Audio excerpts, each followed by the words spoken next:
Okay, what's going on, everybody? My name is Mang, and today we're going to be continuing my sort of solo foray into Pathfinder Second Edition on Foundry. We did the beginner box, which was pretty fun, actually. Very certainly very video gamey, but pretty fun overall. And I kind of wanted to just continue that. So, there is a campaign that's kind of meant as a continuation of the beginner box, and even mentions the beginner box sort of in the GM info. Is like, oh, if you're coming from the beginner box, you can do this, uh and it is called Abomination Vaults, and it has a full constructed paid module available, which is what we have here. And I did buy it, of course, $60. But I figured that I'll play some of it solo. I don't know if we'll do the whole thing. We'll see. I kind of doubt it, but we'll play at least some of it solo. And I might end up playing it with Lego. I might end up running it for some other people. I don't know. I gotta say,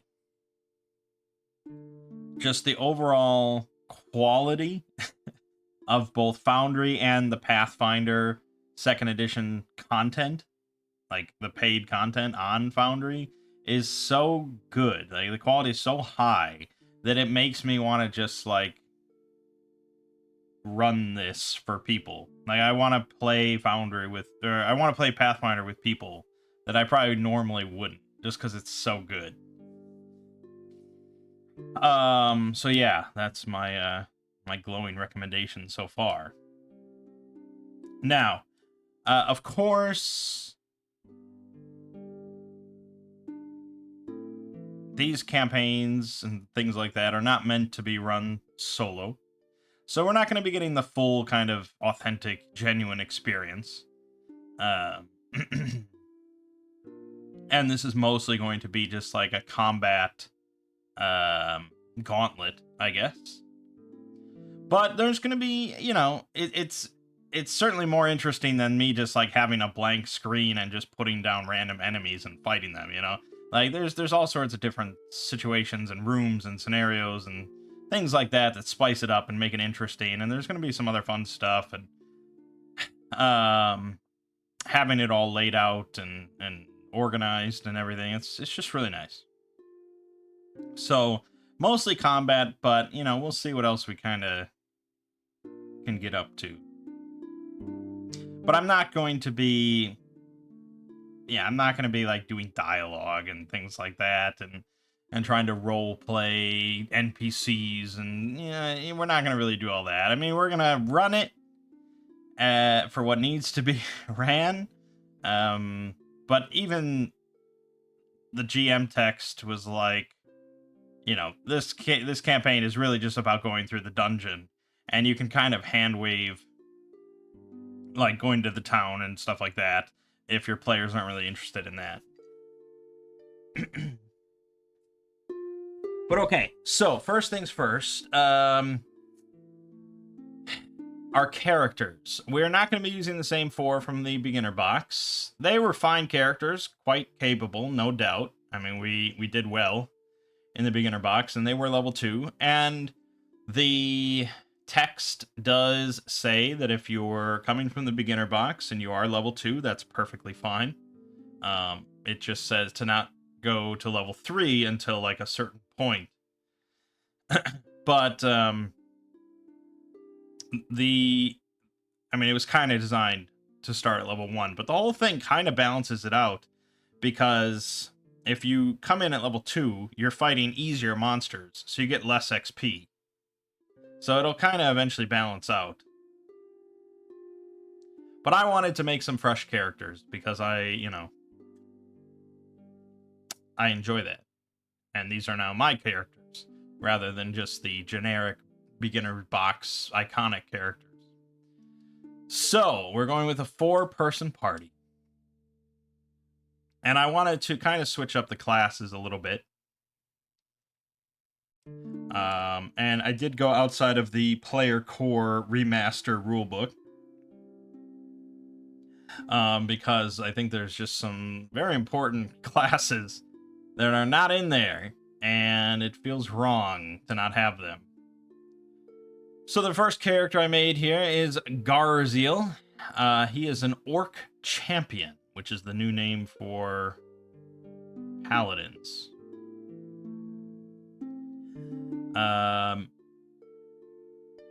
Yeah, I grabbed this portrait, but he's not wielding a two-handed axe. He is definitely just kind of a traditional, normal Paladin tank. I have him worshipping Desna, just because I wanted something kind of different. And making him an orc allowed me to grab orc weapon familiarity. So I was looking at a couple of the orc weapons, and I was like, you know what, I'm going to take the orc neck splitter, because it sounds cool. It's basically a battle axe in every single way, except that it gains the forceful trait. So the second attack you do on a turn gains a bonus to damage equal to the number of weapon damage dice. And each subsequent attack gains a bonus equal to double the number of weapon damage dice.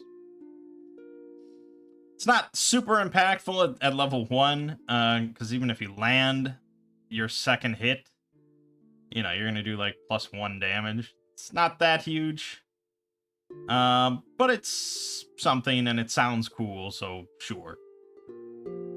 In first edition, you would really never waste a feat on something that lame. But in second edition, feats are all kind of, many of them are quite less impactful. So I could have taken like Orc Ferocity, so I can keep fighting even at 0 health for like a round or something, but meh, neck splitter, it sounds cool. And then he's got a shield and some javelins to throw, maybe. We do get shield block, of course, as a reaction, but we don't get the reactive strike ability that the fighter Valeros had. Instead, we get this from our champion Cause, Liberating Step. And so I went with the Cause of Liberator, because I felt like that kind of went in line with Desna. So Liberating Step is a reaction, triggers when an enemy damages, grabs, or grapples an ally, and both of them are within 15 feet of you. If they're grabbed or grappled, you free from them. If they took damage, they get resistance to all damage against the attack equal to 2 plus your level, which is not huge, but again, like, as long as you're within 15 feet, and like a melee attack against your ally within 15 feet of you, it's just automatic 3 less damage. So it's kind of nice, because it's like, if they attack Garziel, he blocks. If they attack an ally nearby, he reduces the damage. So, all in all, damage reduction. Outside of that, we do get a couple focus spells. So we get Lay on Hands, of course. And we can use that as a touch to heal somebody for 6 hit points. And if it's one of our allies, they get a +2 bonus to AC for 1 round. And it does 1d6 damage to undead. Blah, blah, blah. And then we also have Agile Feet. So this lets us... when we cast it as one action, we can stride, or step, or tumble through. And we get basically a +5 foot bonus to our speed, and ignore difficult terrain until the end of our turn. So being able to just move 30 feet across difficult terrain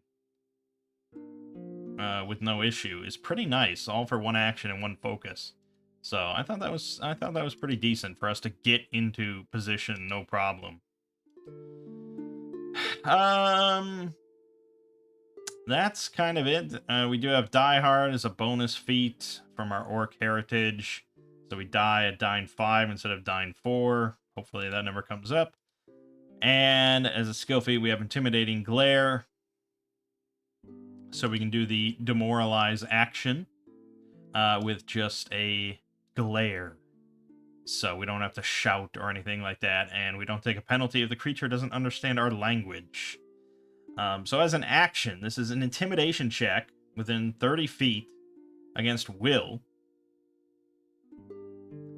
And if we succeed, they become Frightened 1, which lowers all their checks and DCs by 1, including their armor class, I'm pretty sure. And if we crit, Frightened 2. -2 to everything. So we're definitely going to be probably utilizing Demoralize here and there as we go. So we're going to want to put this on our bar. There's probably an easy way to do that. There it is, Demoralize. Good. Okay, so that's Garziel.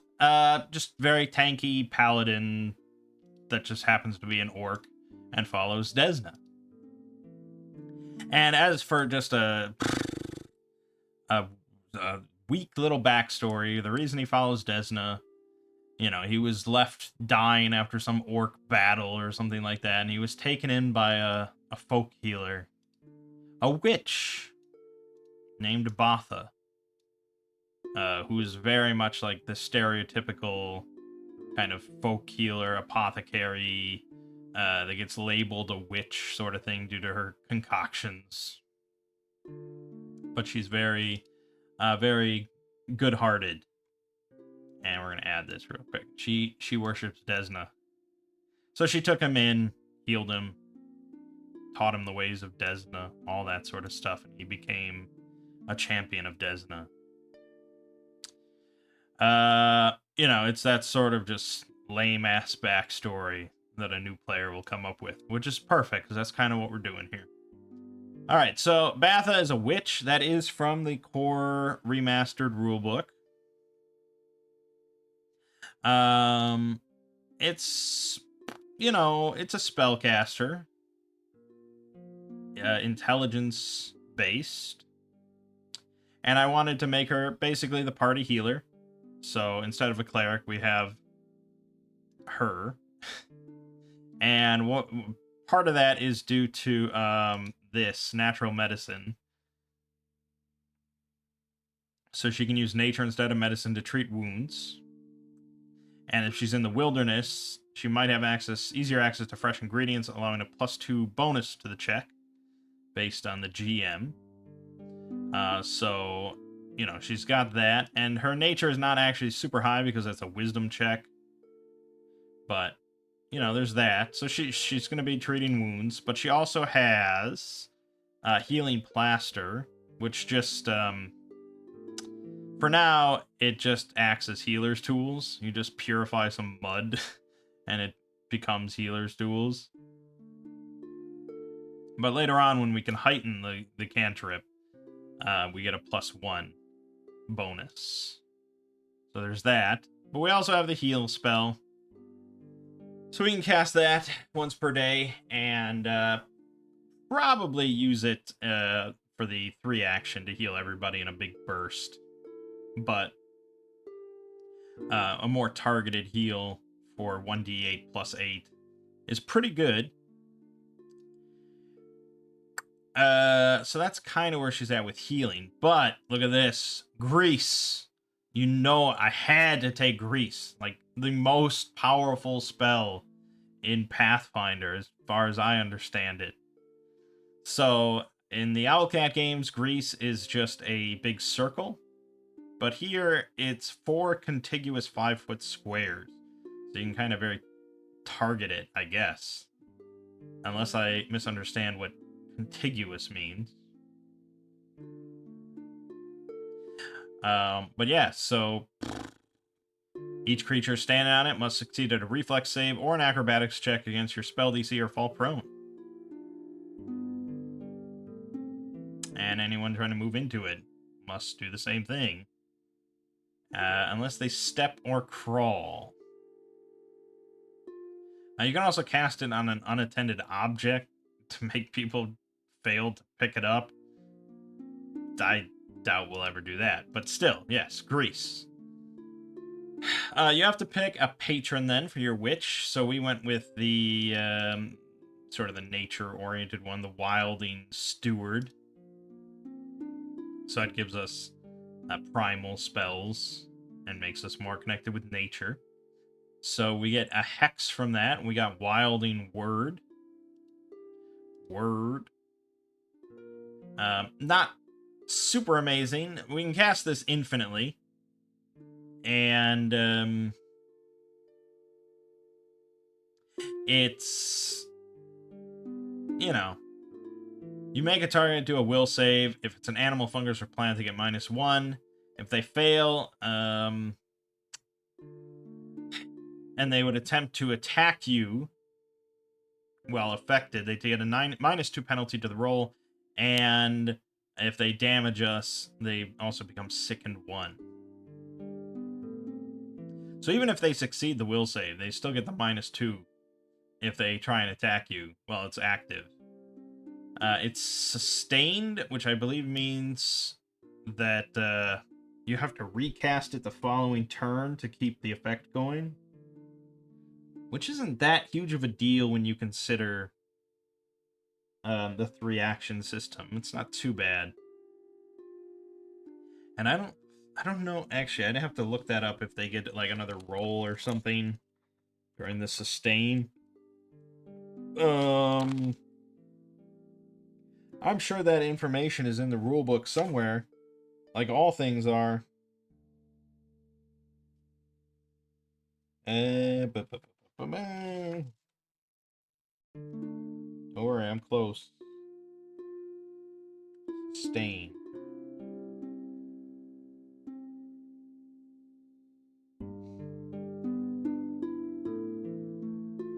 No, I mean, you just sustain it. So, yeah, even if they succeed on their roll, you can just keep it going for up to a minute. And they'll get -2 penalty to attack you during the whole time. So there's, there's that. It's certainly no slumber from fucking, the Owlcat games or Pathfinder First Edition. But, and we also get a familiar, like a pet, that kind of stores all of our spells for us, like a wizard's book, tome, whatever you call it, grimoire. So I made our pet an owl, and of course I named it Archimedes. And whenever we cast or sustain a hex, our familiar gains our choice of an imprecise scent, tremor sense, or wave sense, with a range of 60 feet until the start of your next turn. And it can immediately point out as a free action. So what does that all mean?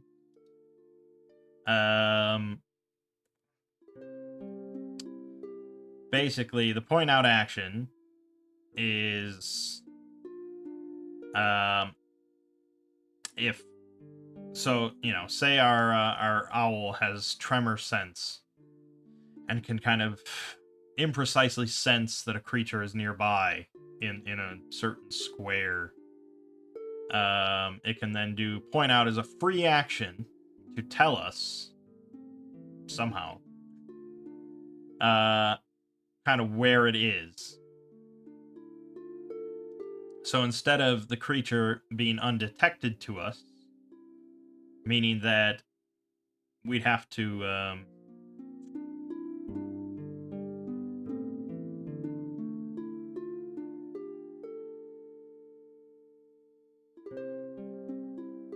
so undetected, right? Undetected means we don't know even what square a creature is in. We know that there's a creature nearby, but we don't know what square it even is in. So it's not even like on the board for us. But if the owl then senses it using tremor sense so that it becomes hidden instead, and it knows what square it's in at the very least, it can then point that out to us, and then it becomes hidden to us. And at that point, we know what square it's in, so we don't have to guess, and we can then roll to attack it. But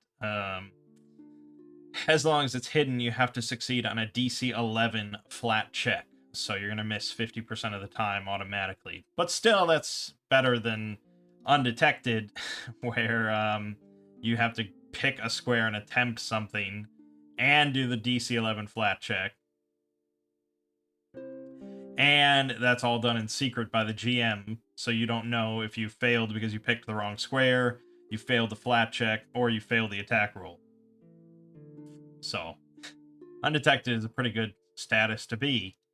So there's that. How often is that going to come up? I don't know. I have no idea. As a focus spell, because we have one focus, we can cast Patron's Puppet.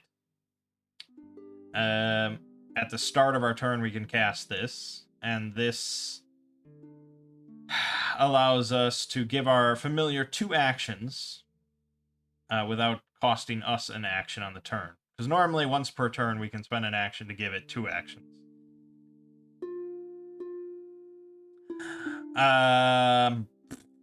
What is the familiar really going to do? I don't know. I mean, I've seen some mentions of some creative stuff people have come up with for their familiar. And I think by the rules, like, we're actually supposed to have the familiar on the battlefield because it does have AC. It can be damaged and shit like that. But I don't want to track all that, and I don't really know what I'm going to do with it. So the only time the familiar I think is really going to come up is if there's hidden creatures or undetected creatures. And then it might be able to help. We'll see. Okay, so that's that. Mostly she's going to just be casting like Caustic Blast, which is a 5-foot burst reflex save for 1d8 damage. So, you know, nice little bit of AoE that she can cast as much as she wants. Also, we have Guidance,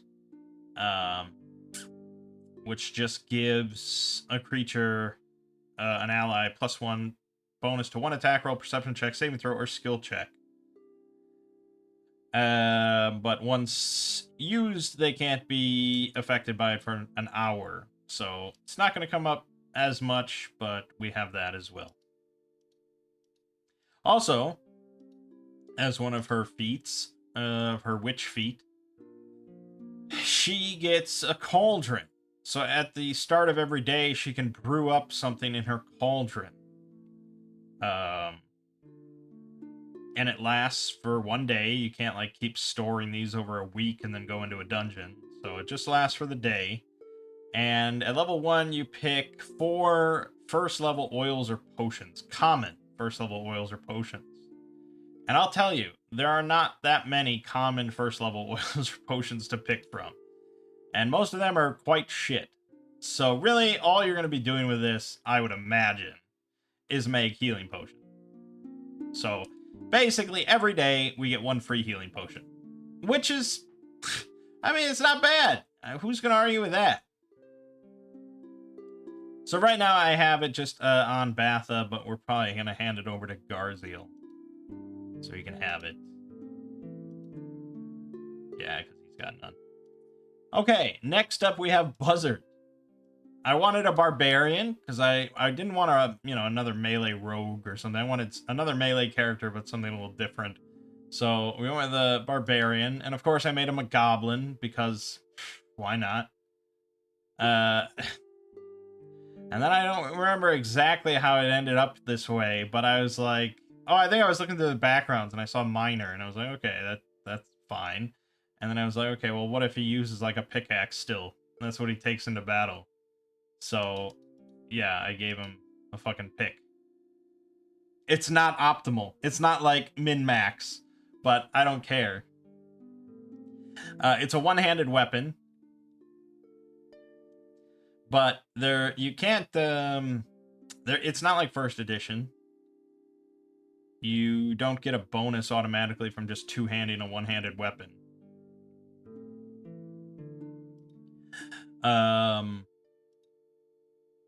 So he just has an open hand, which is fine because he can trip and stuff like that, so that's good. He does get rage, so as an action, as long as he's not fatigued or raging, he can go into a rage. He gets temporary hit points equal to his level plus con. It lasts for 1 minute until there's no enemies he can perceive or until he falls unconscious.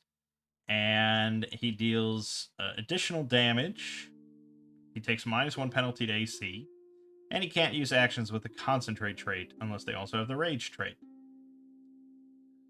And then that's modified by your instinct. So I went with giant instinct. His rage gives him the raw power and size of a giant. Why exactly? You know, he thinks he's larger than life, basically. So he has. So every instinct has like an anathema, things that you desperately need to avoid. So his anathema is failing to face a personal challenge of strength. So we gotta keep that in mind for Buzzard. He will never turn down a test of strength. Mechanically, he gets Titan Mauler. He can use a weapon built for a large creature. Which is just like when you purchase it, you just like a toggle. You click large and you have to pay a bit more. But mechanically, that means the extra damage he gets from rage goes to 6. So all of his attacks, while raging, deals 6 extra damage, which is pretty nice at level 1. But he does get the Clumsy 1 condition, which means that all of his dex-based checks and DCs, including AC, reflex saves, range attack rolls, and skill checks using acrobatics, stealth, and thievery, are at -1, as long as he's holding that pick. Overall, I think it's a fine trade-off. I can live with that. And again, obviously, normally you would pick like a D12 sort of weapon and not a pickaxe. But damn it, this is the character concept. As a class bait, we have Sudden Charge. We already know what that does, which is pretty good. And his Ancestry feat, we got Bouncy Goblin. So he gets he gets trained in acrobatics and +2 bonus to acrobatics checks to tumble through a foe's space. I figure that's going to be kind of useful for flanking purposes, because everyone likes flanking. I'm pretty sure that's about it for him. So definitely not big on AC. Not big at all. He's actually currently raging. So yeah, while raging, he's going to have a 16 AC. He does have 24 HP, which is not bad. But, yeah. That's Buzzard. Okay, and then we have Wibble Fizzle Crank. So I wanted a gun. I mean, let's be honest. Everybody likes guns. Make every game better. So there's a background gunsmith that you can take, although that doesn't really give you that much specifically. It gives you crafting skill, the engineering lore skill, and you gain the quick repair skill feat.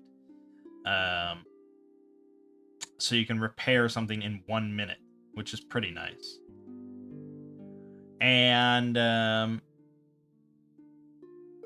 went with Rogue because I thought of like ranged sneak attacks with Rogue, and that is a thing. So we have a flintlock musket, which does 1d6 damage. It does have the reload 1 trait, so much like a crossbow, we have to reload that every shot. It has the concussive trait.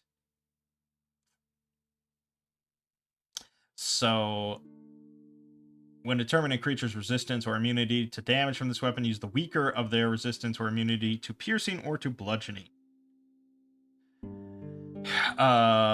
which is kind of nice, not a bad thing. It also has fatal D10, so if you roll a crit, we add an extra D10 onto the damage, meaning that sneak attack crits with this bad boy are going to be vicious. And other things that we have, Keen Eyes gives us bonuses on seeking actions. Our racket is Mastermind, and looking online at this seems to be kind of a contentious trait. If we successfully identify a creature using Recall Knowledge, that creature is off guard against your attacks until the start of your next turn. If you critically succeed, it's off guard against your attacks for 1 minute. So there's a lot of, yeah, just, it could be way clearer, like, what exactly they intend for this ability.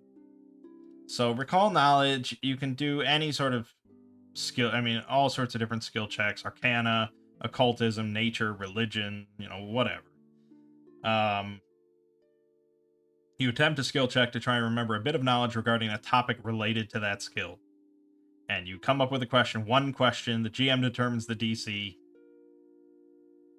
and then you roll. And, yeah,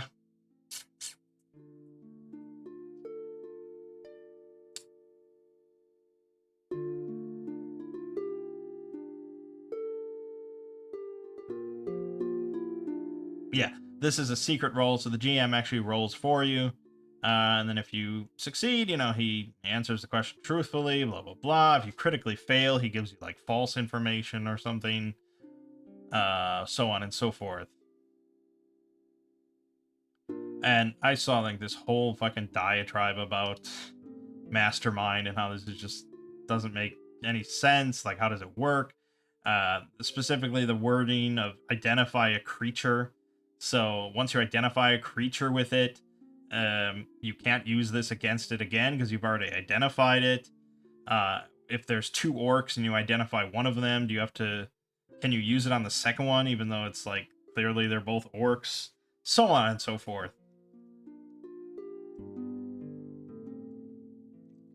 But I saw one comment that was just like, yeah, my GM lets me just use this every round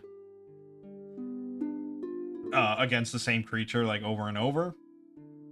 And it's not really a big deal, because, even with that, like, my damage is not insane because of it. Like, I'm not even keeping up really with the frontline fighters. So, yeah, I mean, I don't know. I don't know how much we'll use it, just because it is kind of weird, and I just don't know.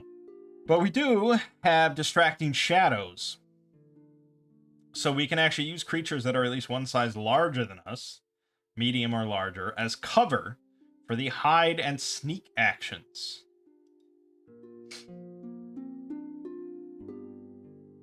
So we can hide behind, like, Batha in the back of the room, and roll, the GM rolls this stealth check against the perception of every creature I'm observed by. And I think in that case I would have standard cover, so +2.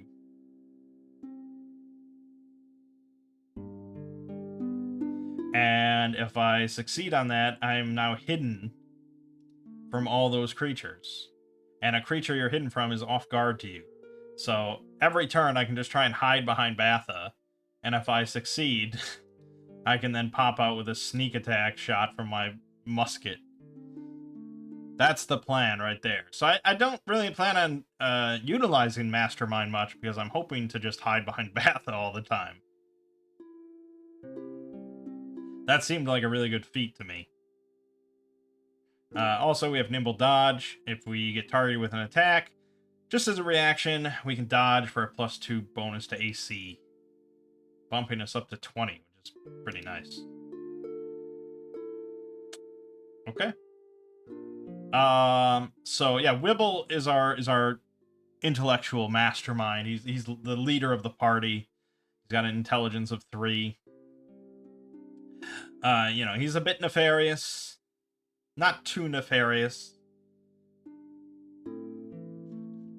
And he's roped, you know, these other sort of adventurers into this mission for one reason or another. Garziel just kind of goes wherever Batha goes, and Batha goes where she's needed to kind of help people, and so Wibble is wrangling this, and then Buzzard, yeah, I don't. He's just sort of a weirdo. That they're all kind of a little afraid of, but he's certainly capable. Okay, so speaking of all that, and speaking of the mission, what is the mission? What is the campaign? Well, it's a little kind of light on details to start. I expected a bigger chunk of flavor text to kind of introduce you to the campaign, but it's kind of all over the place.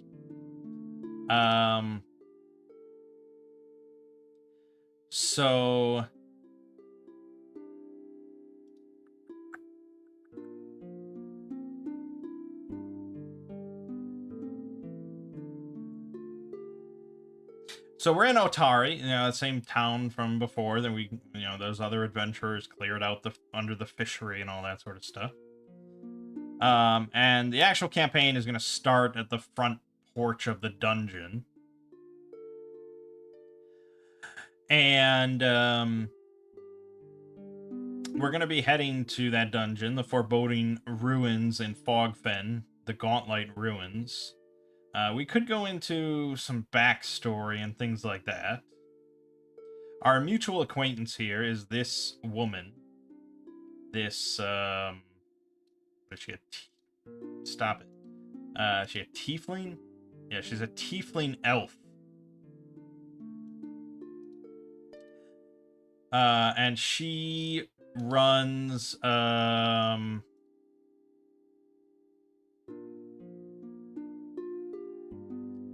Rin's Wonders, which sells adventuring gear, eclectic bric-a-brac, magic items, blah blah blah. She does fortune telling, has some spell casting services, so on and so forth. And we get her whole backstory and things like that.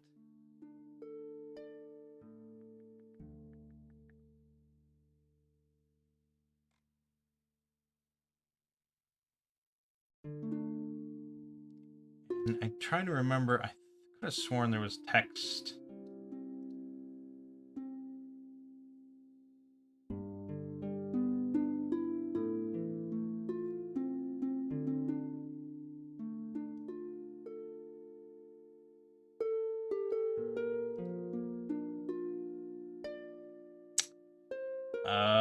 Yeah, see, some of this is, of course, secret. Well, actually, a lot of this is secret GM information and things like that. But the plot revolves around this lighthouse, Gauntlight. 115-foot tall lighthouse, rising from the heart of an old ruin in Fogfen. Okay? Which is a swamp nearby Otari. About a half-hour's walk north of Otari. So, there's that. And, basically, our mutual acquaintance here, Rin, who's all up in this, you know, kind of, esoteric, occult stuff going on, magic stuff. She has seen a strange glow atop the ruin's towering lighthouse. And from Otari, no one other than Rin can make out this glow. But if the heroes look up at night from the immediate environs, they can confirm what Rin's supernaturally acute eyes picked out from town. The top of the lighthouse does indeed glow a faint, eerie blue after dark. So she's basically encouraging us to go investigate this light because, you know, it's an abandoned ruin. It's an abandoned lighthouse. There shouldn't be anything going on there, but we're going to go investigate. That's pretty much it. And you can see, like, it's kind of scattered, like I said. I feel like the start of this could be a little clearer, but again, it's mostly just a dungeon crawl. So the story doesn't matter too much. It's more just get to the fucking dungeon and go into the dungeon. So let's do that. Gauntlet Ruins. Okay. And we have our people here. You should not be called Unknown Adventurer. You should be called Buzzard. Okay, good. Uh,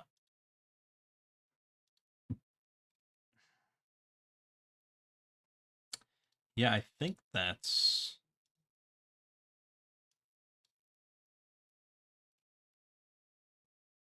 Okay.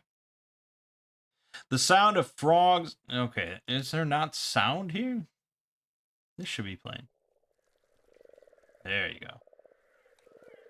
The sound of frogs and mosquitoes mixes with water sloshing against muddy shores, all muffled by the ever-present mists that linger in the aptly named fog fen. As the mists clear, a shadow looms from the cloying swamp vapors. A sprawling ruin of stone and wood squats atop an island in the soggy marsh. The upper floors have largely collapsed, leaving only the stone walls of the ground floor intact. Above these ruins towers an out-of-place monument, a colossal lighthouse whose painted walls and iron-cased crown have resisted the corrosive effects of the surrounding swamp.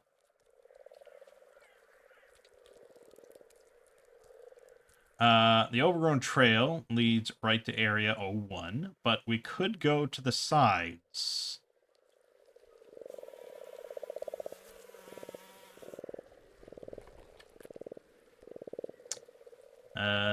Areas denoted as rubble on the map are open to the sky above and considered difficult terrain. Where the roof hasn't caved in, ceilings are 10 feet high, unless otherwise noted.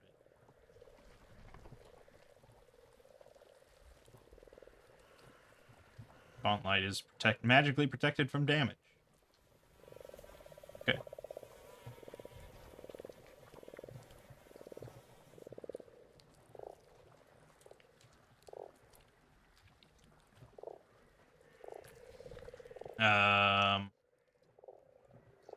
Okay.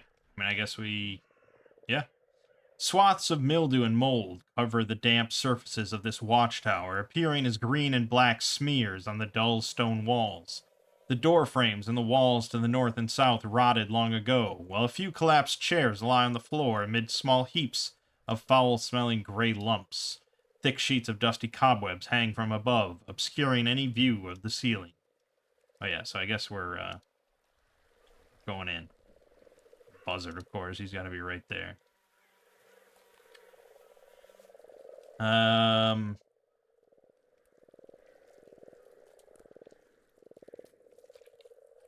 Three mitflits wait until at least two heroes have entered the room below before calling out in their best imitation of high-pitched pixie voices. Okay, well, of course, you know, we're going to be sort of bringing up the rear here. And we'll get to, like, there, and then they call out, and I'm not going to imitate high-pitched pixie voices. Forget about it. They welcome the heroes into the parlor, warn them about the mean bugs that live in the nearby keep, and suggest the visitors partake of the magic pixie mud on the floor. Of course, the fact that the Mitflits lack any skill at lying, they have -1 deception modifier, and can only speak in Undercommon, means that they have slim chances of success. But if they do, they're overcome with guffaws of laughter and can't help but reveal their presence.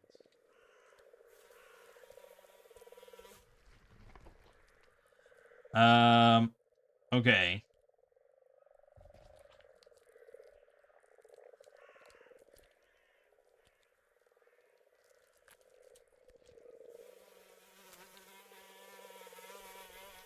So I guess it's a question of, do we spot them?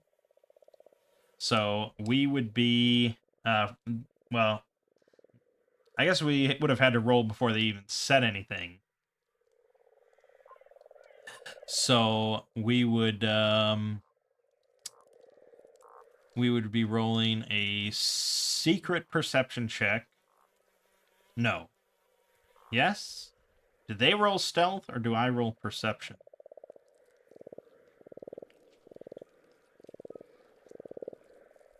trying to remember from the beginner box. The kobolds rolled stealth against the hero's perception. And then that became their initiative number. In case, you know, an encounter broke out. Okay, so they're all the same creatures, so I'm just going to roll once their stealth privately. Okay, so they rolled a 10 stealth, which obviously is not good enough, and certainly Buzzard and Garziel both spot all three. So these now are all visible. And, you know, we'd of course call out, who's there?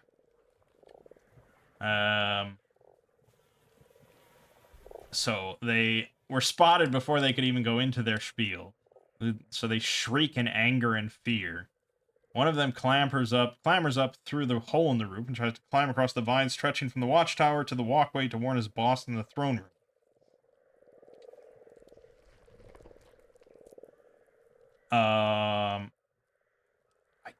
I guess that means an encounter, right?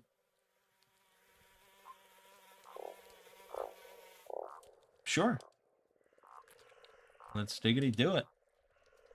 It's a low threat, basic little encounter.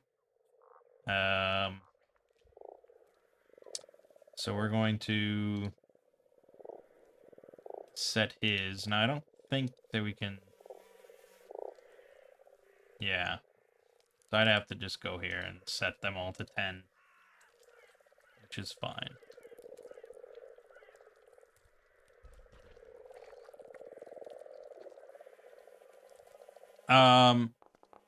Okay, so we are using exploration actions now.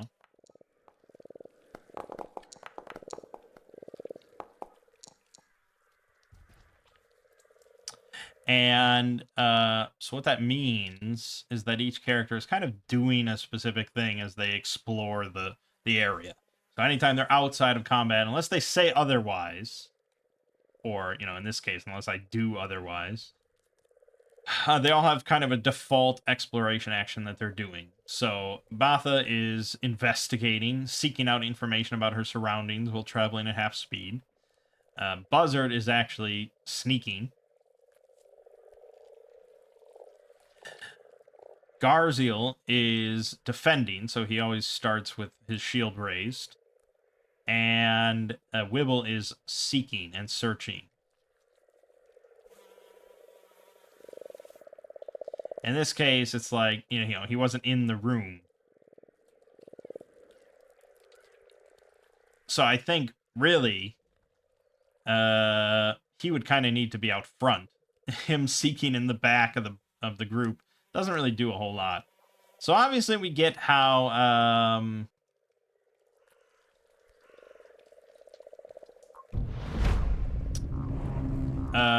we obviously get how defend works. He starts with that in effect. Avoid notice. So I think, like, at the start of, like, an exploration, he needs to roll stealth.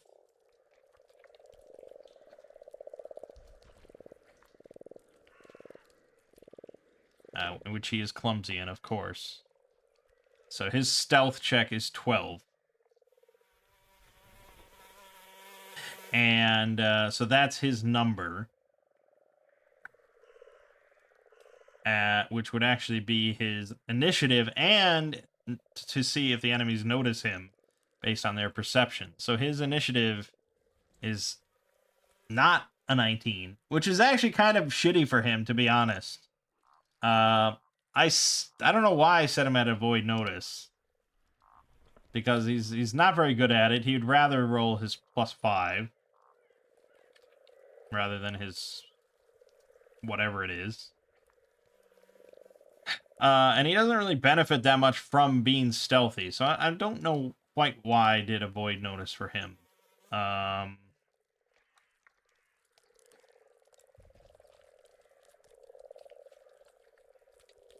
What would be better?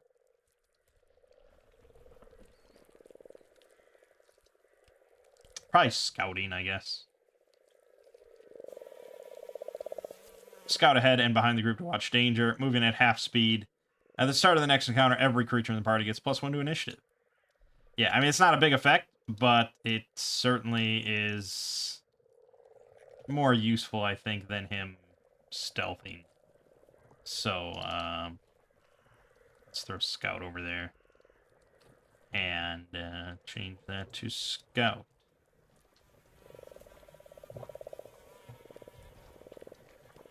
Oh, great. Yeah, I reset everybody. Oh, I need to just click active. I'm an idiot. Whoops. I'm learning. This is good for me to learn now. We'll get there.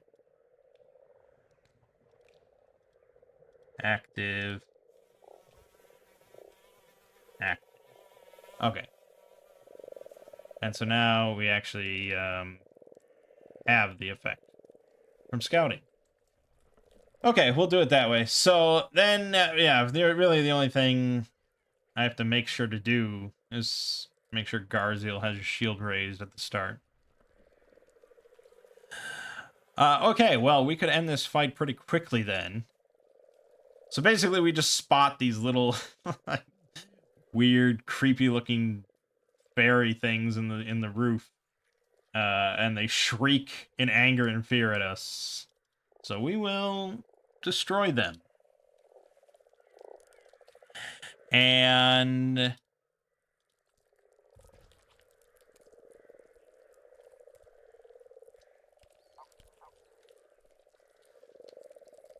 we should have some combat music. There you go. Exciting. Okay, so we've got yeah, I want to keep that up. But we got Batha. So the first thing we're gonna do is probably just, oh yeah, I was gonna give this healing potion Garziel, so let's make that sure that happens. Yeah, we're probably just gonna do Caustic Blast. So let's kind of get into a better spot. And then Caustic Blast. So the 5-foot burst, obviously we can hit both of those. So both of those will roll their reflex saves +7. Giving them pretty good odds of succeeding. 1 succeeded, 1 failed. 1d8 damage. 3. Well, it's a cantrip. What do you expect? Okay, so he takes half that. He takes all that. Okay, that's Batha's turn. Buzzard, though, he's in it to win it.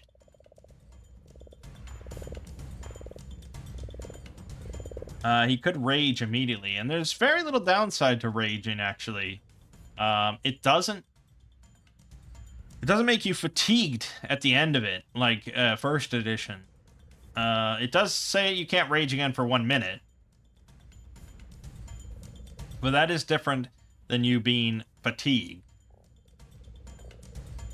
So, yeah, I guess he'll rage. Which automatically applies the rage effect. Very nice, very nice. Good visuals. And then I think probably he'll just swing.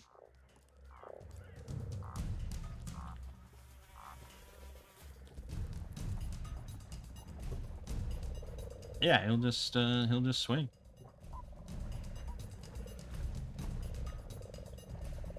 Whoops. Swing.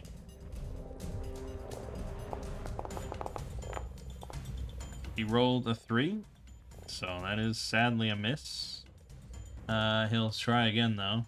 Raging. He's angry. Crit! Ooh! Ooh, yes! Buzzard! 1d10 plus 10 plus 1d10 times 2. Holy shit. No, that can't be right. You're counting fatal twice. Oh, no, fatal is different than deadly. Fatal bumps up the damage die to 1d10. And then adds a 1d10. On a crit, the weapon's damage die increases to that die size and adds 1 additional. And doubles it. And we get +10. 4 from strength, 6 from rate. I mean, that's crazy good. Look at this damage. 36. Dude, that's fucking red paste on the wall. Holy shit. Damn it. Oh, no, I understand. I always have to reconfigure this. I keep making new worlds. And I have to keep putting this back on. Target helper. Yeah.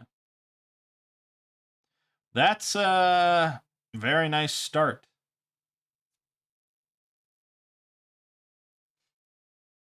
That's the sort of thing that just makes you feel good about a character, you know? Jesus. Alright, just do your 36 damage. Massive damage immediately kills them. Yeah, obviously. Okay, so that was his second action. I don't know what this blue bar he has is. If that's tracking, like, his rage or something. Okay. Wibble. Wibble's gonna move here. He's going to try to hide behind... He's gonna hide behind Batha. So I think we want to get the hide action.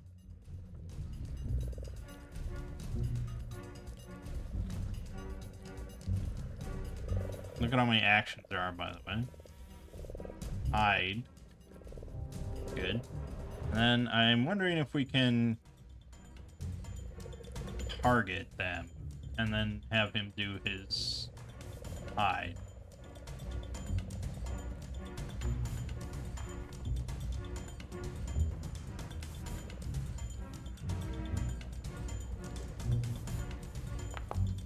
Roll the 1. Okay, well that doesn't really change anything. But it did roll against their perception DCs, which is very nice. Okay, so yeah, he failed that. And I guess... So I guess it's just a secret roll, so you don't know what their perception DC is, roughly. I guess. I mean, you would have to know. I mean, maybe some people play it so that you don't know if they can see you or not, so you don't know if they're off guard to you. But that seems like such a dickish way to run things. So I don't know. He's just gonna shoot his musket at this thing. Crit. Oh my god, dude, we're destroying these things. Holy shit. 18 damage. Very dead. Good god. Okay, Garziel. We'll, guess start with a demoralize. Just for the hell of it. Look at that demoralize animation. Good god. Will DC of 10, so I succeeded. He becomes frightened 1, and it automatically applies that. Man, I'm telling you, that's what I'm saying. This Pathfinder on Foundry, like, everything here is so good. So yeah, you automatically being frightened, and he got the immunity for 10 minutes. But he will not be alive in 10 minutes, I can guarantee that. Now Garziel will swing. 4 is a miss, fortunately. Yeah. But he'll try again. Do we crit? Oh my god. 3 crits.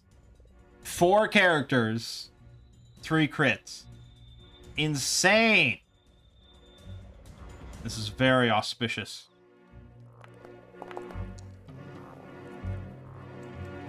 Dead.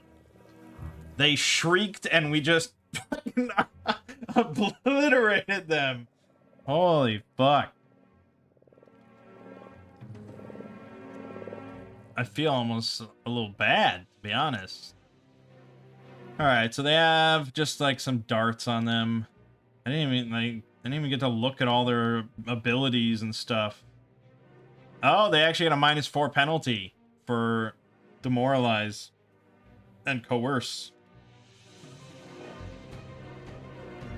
Interesting.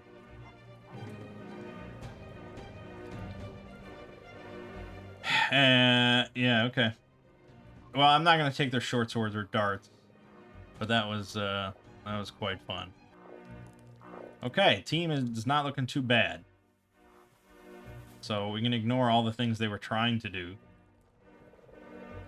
As soon as any midfoot takes damage, they shriek in fear, cast Bane, and then flee to Area 09. Yeah, they did not get a chance to do that. Holy shit. Okay. End encounter. Everybody gets 60 XP. Okay.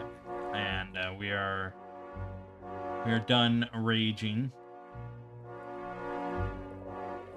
So we can't rage again for a minute, but we'll chill around here for a minute, don't worry. Okay, so then now we have these boxes here for exploration. So depending on what characters are doing for their exploration actions and things like that, these things just kind of get automatically triggered. Sometimes with a skill check, sometimes not. So in this case,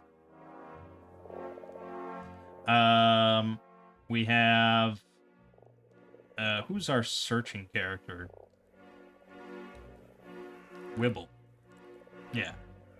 So Wibble is going to attempt this DC 12 perception check. And anybody could just say that they're searching as well, by the way. This is just the automatic stuff that can happen. Okay, so he succeeded. He spotted...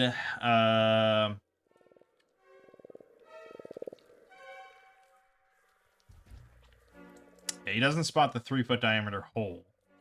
But he spots this slipshod network of soggy ropes and planks above the cobwebs. Then Batha is investigating stuff, so she's going to roll this nature check. Fail.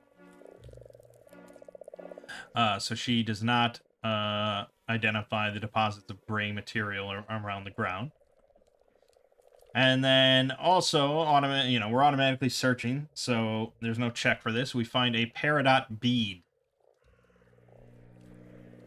It's this small gemstone that one of the Mitflits thought was candy.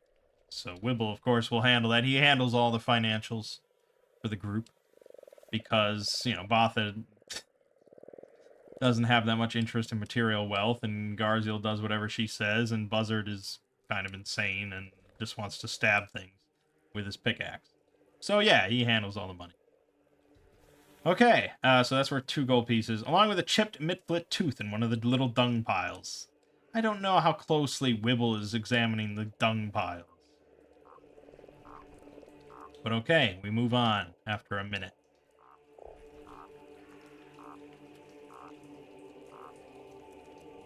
Open the door. Oh. What do we see? A wooden drawbridge, its timbers gray with age and decay, spans the 20-foot gap between the outbuilding and sprawling ruin on the island. Rusty iron chains hang from the ruin's northern wall to the drawbridge's southern side. The chains look ready to fall apart, giving the drawbridge's structural integrity an extra layer of dubiousness. Okay. So Wibble is examining this bridge before anybody else does anything. He would have to roll a 1. True to appearances, the drawbridge isn't safe to cross, especially now that the Mitflits have further weakened the structure with some clever undercutting to its supports. The heroes can spot the sabotage with a successful DC 5 perception check. So yes, we can see that it is ready to go. A small or smaller creature can cross the bridge safely, but medium creatures must cross one at a time or the bridge collapses with a groaning crash, which dumps everyone on the bridge into the 4-foot deep water.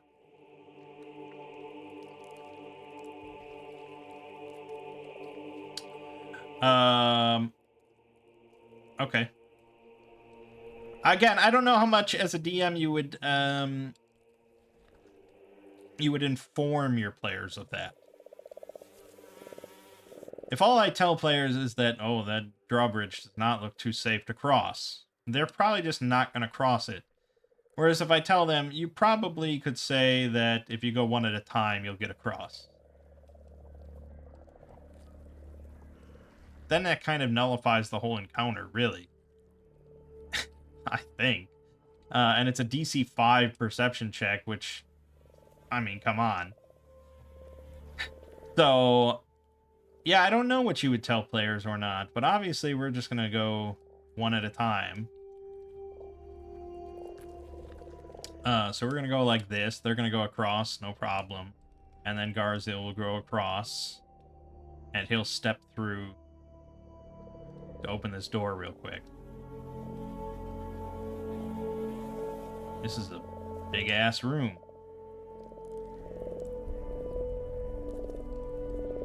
The Maggot Training Hall. Piles of rotting timbers and loose stones lie in heaps throughout this large L-shaped hall.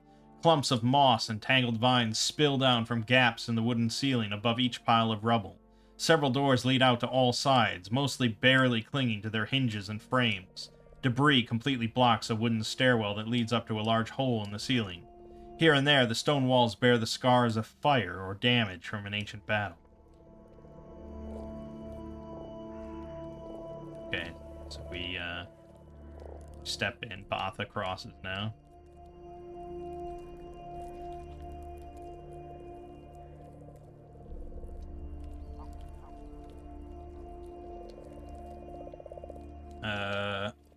Oh, we would definitely see this.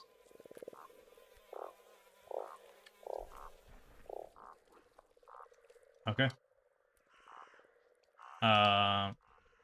3 Midflits are currently engaged in training their first maggot, hoping the pallid creature retains its training after it matures into a giant fly.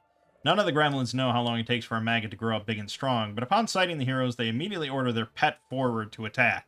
After all, giant fly war steeds need to develop a taste for people to grow up nice and meat. Okay, and when exactly that happens, I would probably say that, like, at this range, they're a little distracted. They don't really notice anything. But at what point you kind of say, yep, they definitely see you. Probably I would say this line. I would say if you don't do anything overt before this line, they're kind of just busy looking and handling their maggot. Do we have an opening act here?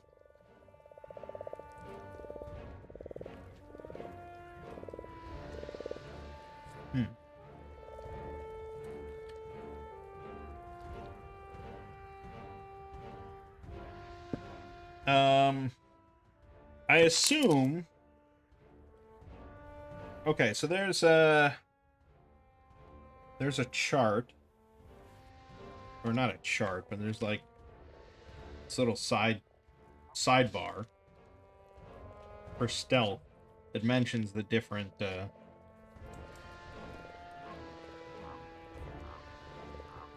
stages, or the different degrees of stealth. And now I can't find it.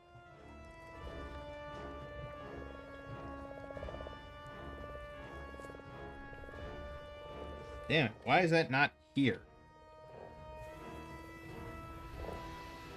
Okay, here. So there's observed, which obviously is the most common. There's hidden,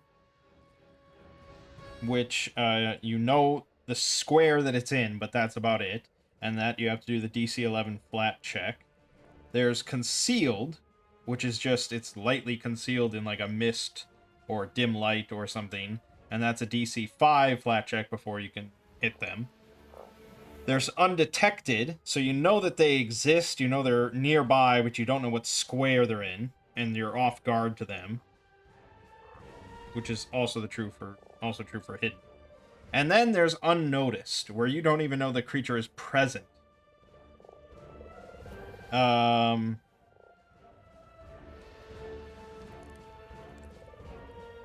I feel like yeah, I mean, that has to qualify for sneak attack. That seems like the entire main purpose of sneak attack is like an ambush.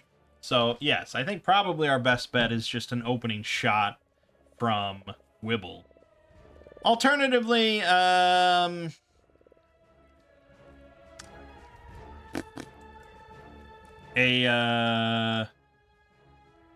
acid splash from Batha could be pretty damn good here. But let's go with just a shot, and we'll shoot this guy. Okay. And let's just quickly mark him as off guard for our purposes. That is definitely a hit. Sneak attack. Snake eyes. Fuck. Well, that sucks. Okay. You are... Whoops. No longer... Whoops. I'll get it. I'll get it. You are no longer off guard. Alright, now let's grab everybody. And this is just going to be normal rolls for everybody. But we should have scouting. Do I have to go in each time and set the... No, that should be automatic.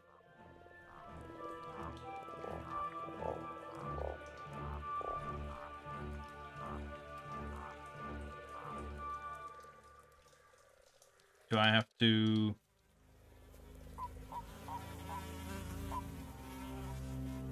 I have to click that for it to automatically count. I guess after each encounter, you'd probably, like, clear it and say, okay, what are you doing? But, I don't know.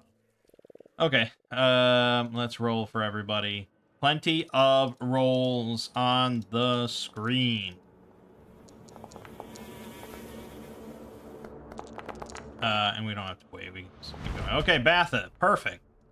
She can do her acid splash. So, or caustic blast. I'm sorry.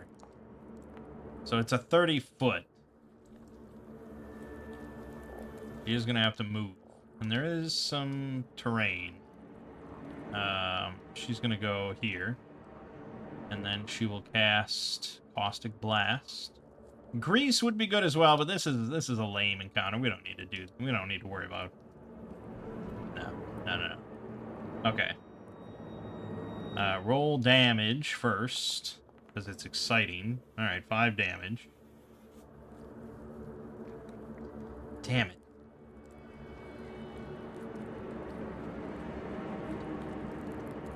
There we go.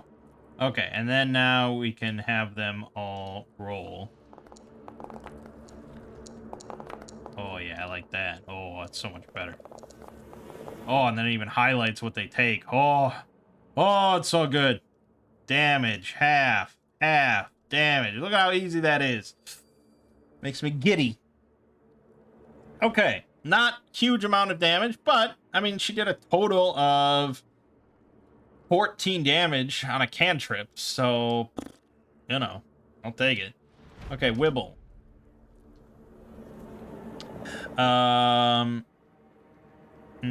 Yeah, he can't move. Okay, but he could hide behind Garziel, I suppose. So he's going to reload. He's going to hide behind Garziel. So he'll do the hide check. That is a success. I don't know if it checked against... Oh, no, it checks against the highest one? No, it checks against... Well, it should check against each of them, because you could be hidden from some and not others. But for our purposes, yeah, certainly he passed. So, he is hidden. And he's going to target... let's try and just kill stuff, shall we? Boom! Just barely a hit, but I will take it. So it is sneak attack. Oh, yeah. That should be off guard. Obviously, it's not going to automatically apply that. But yeah, okay, so it was not just barely a hit. But we do 5 whole damage, and he is dead. Kablam! A gun! Dude, it's all about a gun. Okay, I think Buzzard is probably going to rage and then sudden charge. Can't imagine a better combo of actions in my life. He's raging. He's sudden charges. 5, 10, 15, 20, 25. Let me confirm that he has 25 move. He does. 5, 10, 15. I don't think these have any reactions. Nope. So he is just going to slaughter.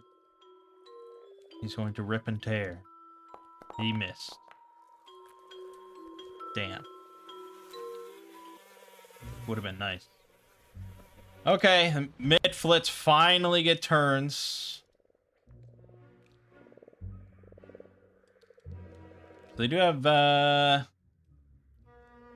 Vengeful Anger, which will give him +2 bonus to damage against Batha, as she's the only one that's damaged them.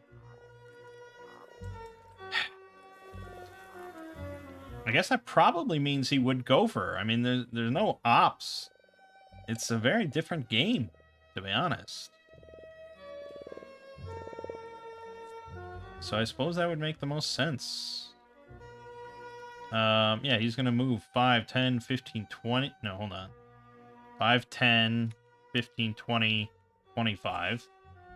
And he'll target Batha. Click Vengeful Anger. And roll Short Sword. That is nearly a crit. 1d6 plus 1? Oh, because he has -1.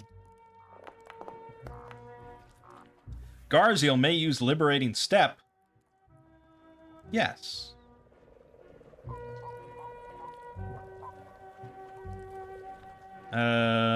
So that will only toggle shield block status.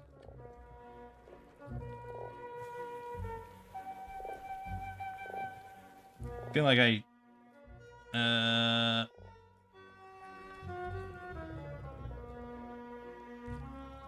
Garziel, Liberating Step. Okay, I feel like that probably has...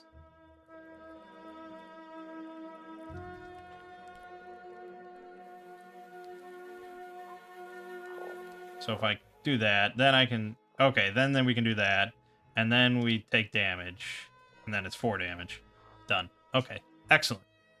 There you go, Liberating Step already coming into play. Very nice. That was just his first hit, though. He actually gets a second shot. Not on the dart. Okay, there he missed. Okay. Then this one is also going to try and kill this person. They're very irrational in their hatred. 5, 10, 15, 20, 25. 5, 10. Can't quite get a flank. And we'll stick with them being irrational. So he's just going to go there. He gets 1 attack. Does have Vengeful Anger. Get +8 on their roll, which is kind of shocking. Definitely a hit. No damage reduction here, but he only rolled a 1, so it's not the end of the world. No, that is incorrect. Need to remove that, actually. There you go. Good. That's it. Yeah, +8. Why is it so high? +3 dex and then a +5 on top of that? I don't make the rules. Okay. Garziel.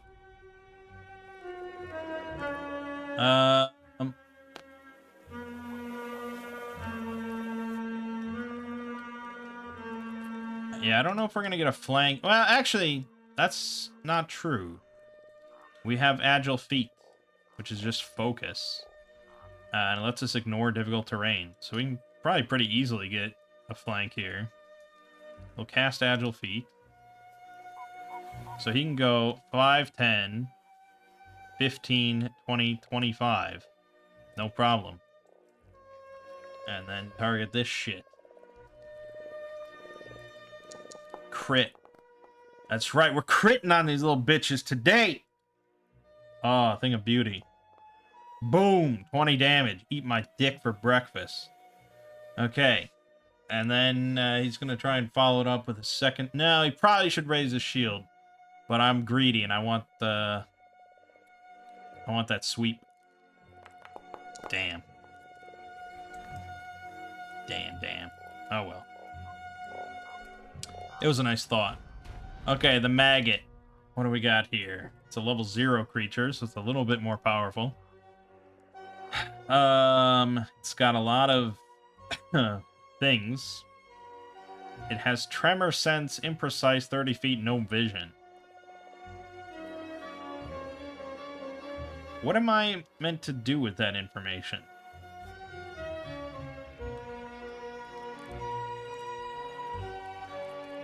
So, imprecise sense. I remember that being mentioned in this rule book. And I thought it was specifically to do with, like...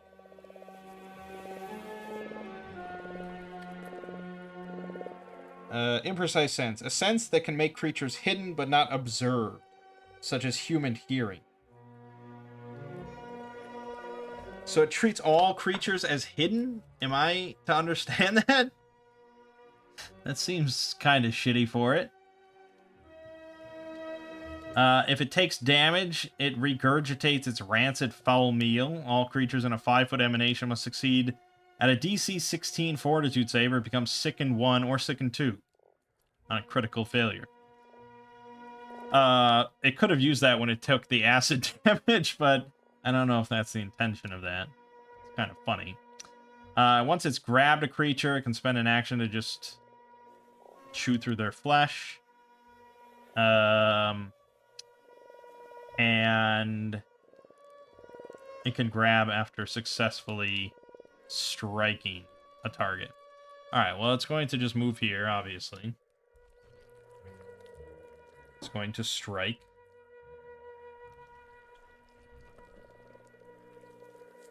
Was I meant to interpret? I feel like it would say that if that were the case. What does that mean?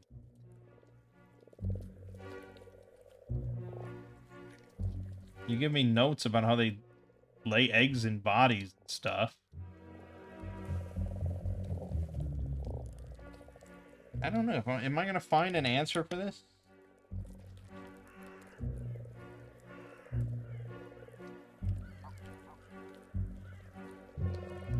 A giant maggot is blind but has tremor sense. Tremor sense is imprecise. Does that mean everything will at best be hidden to the giant maggot? That's correct.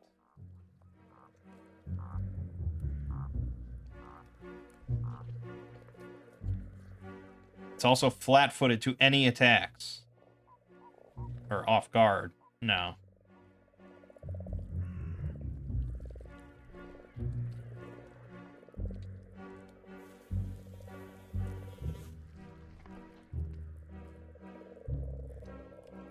Seems to be like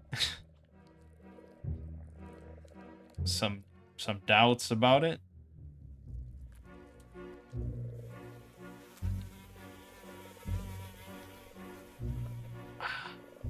I don't know.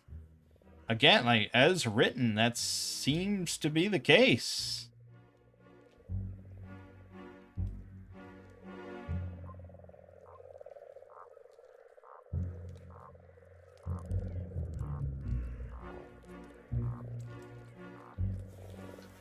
I mean, it does have the advantage of kind of nullifying stealth around it.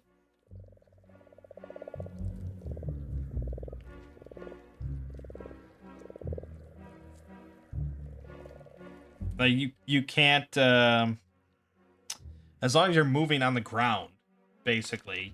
You can never be undetected within 30 feet of this thing. It will always know what square you're in.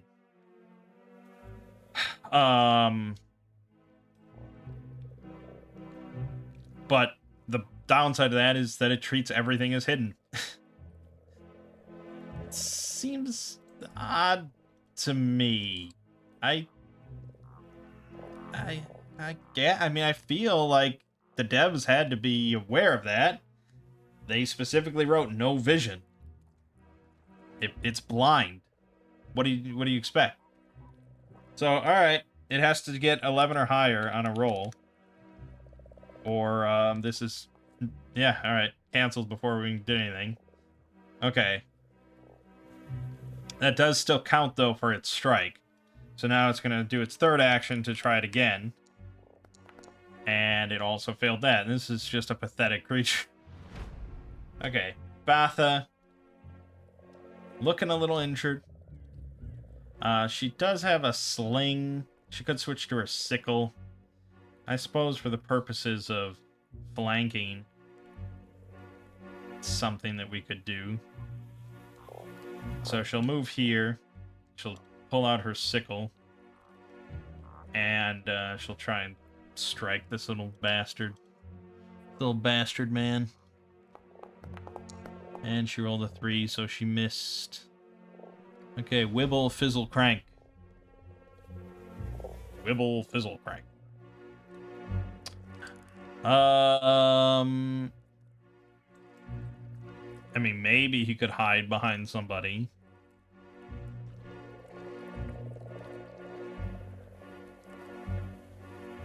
Let's see, 5, 10, 20. Would you count that as line of sight? Or should I just say, fuck it, we don't care? Okay, I think he fired, and then that was... No, he had a turn. What did he do last turn? He hid. He moved, he hid. Or did he move? What the hell did he even do?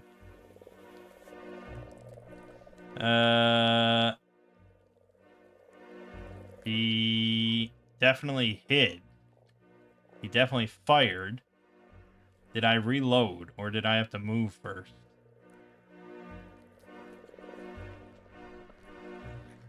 We'll say that I moved. So my gun's unloaded. We'll reload it with one action. I'm gonna fire with this action for a nice solid hit. 1d6. It's not too hot, but 6 damage is pretty good. And then I'll reload again. I don't know if there's an easy way to sort of like... There's probably a module somewhere to denote that, if it's loaded or unloaded. But yes. Okay, Buzzard. He wants to smash this bug into little pieces. So he's going to... he could try and trip it first. But he doesn't get that much benefit out of it being prone. So he'd rather just get the full big swing and call it a day. So... yeah, we'll just swing. There you go. That is a hit. 1d6 plus 10. God, it feels so good to see that. Holy shit. 15 damage. Roar!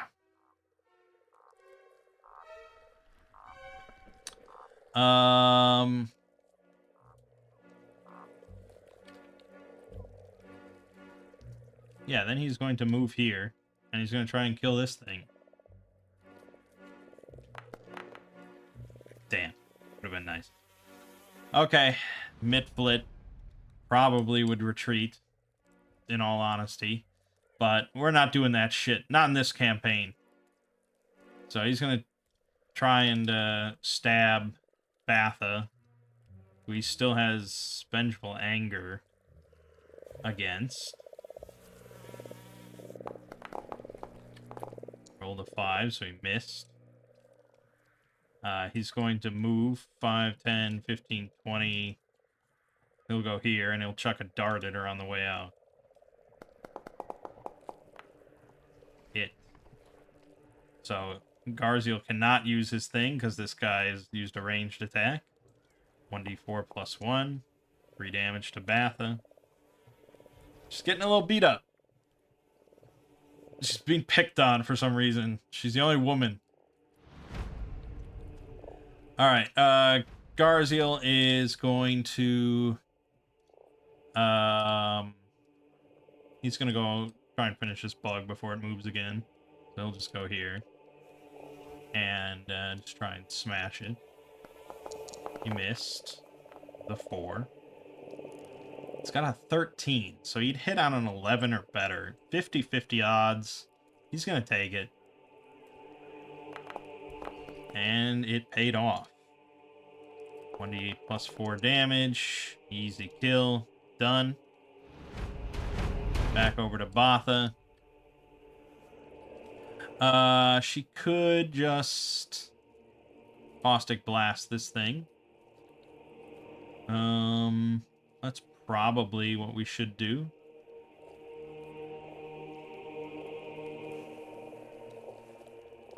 Yeah, she'll just use Caustic Blast.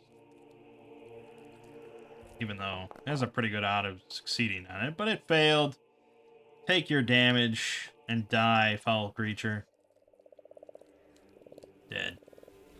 And that, my friends, is another encounter in the books. 90 whole XP. We are going through it. Again, loot on these things is probably nothing worth writing home about.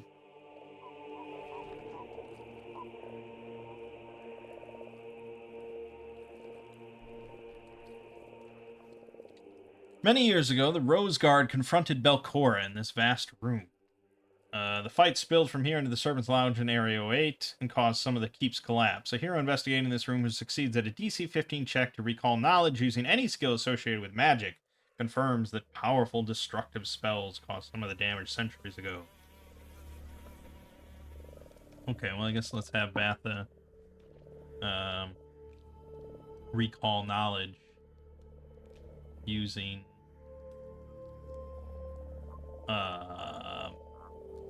Arcana, of course. She fails. She doesn't know what happened in this room. Okay, that's fine. Buzzard, you are no longer raging. That's over. And Batha is going to treat her own wounds.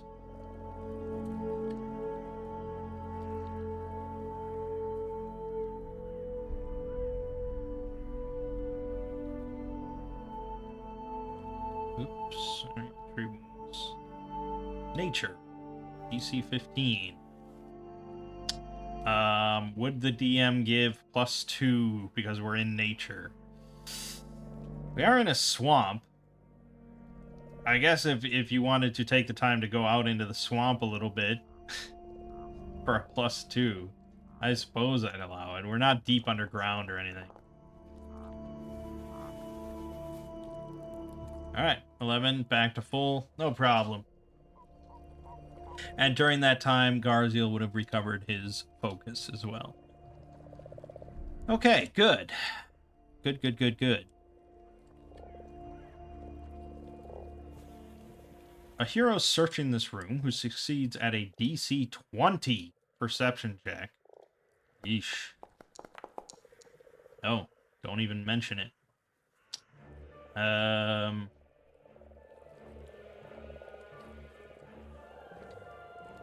What's the secret door?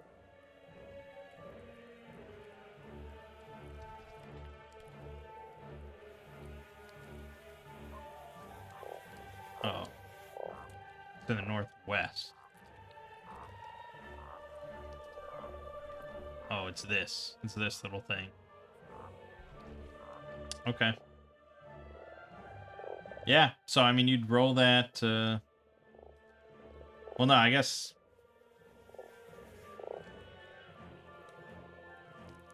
Yeah, I guess you'd probably roll that secretly.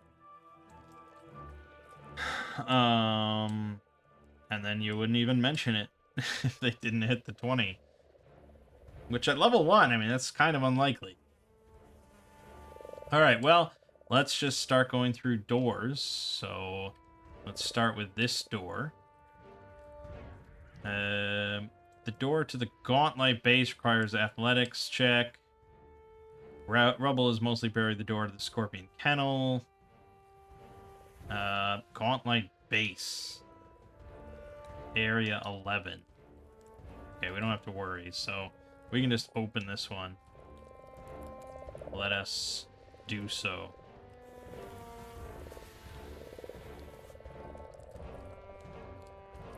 Look at that creature. A collapsed wooden staircase in the northeastern corner of this room winds up to a moss-shrouded hole. The expanse of the fog fen is visible through a total collapse in a stone wall to the west.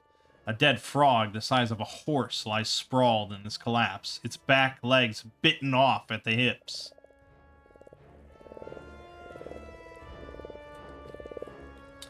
If any creature approaches within 10 feet of the frog's body, 2 giant maggots burst suddenly from the carcass to attack. They pursue fresh food relentlessly and fight to the death. Well, I mean, XP is XP, right? That's super interesting of an encounter, but it is XP. Would players even go to check out the corpse, though? Probably not. I mean, that's... Maybe some players.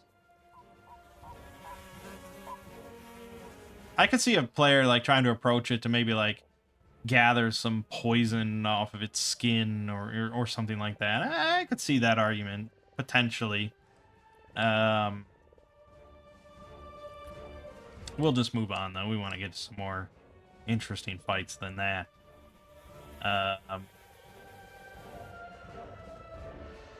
So we're going to skip that, investigate, and go down to this door. Oh, God. Oh, boy, this is so nasty.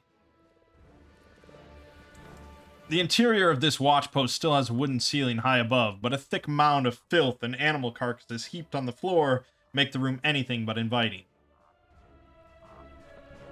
The Mitflits captured the cornerstone of their plan to rule Otari, a magnificent green and blue fly the size of a pony that the gremlins call Buzzy Buzz.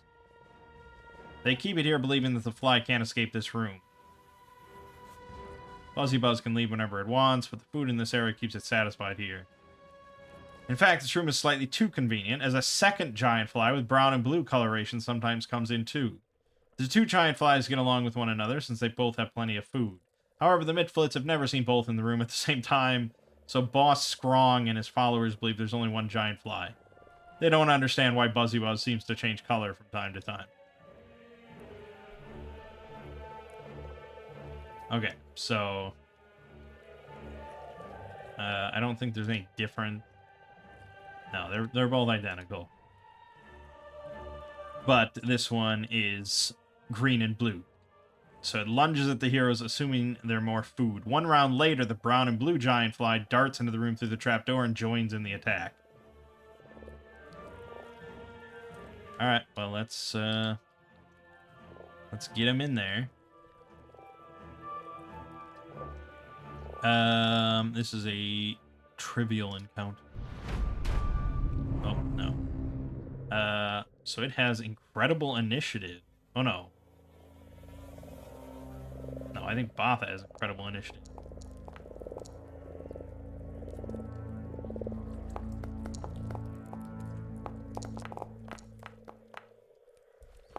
There you go. Well, it still went first. Jesus, it's crit. Crit on its fucking initiative. And for music, got flying insect, imminent danger. I thought there was one specifically for a fly, the giant fly. This should be the music playing. Let's cancel that for now. Okay. We got giant fly music.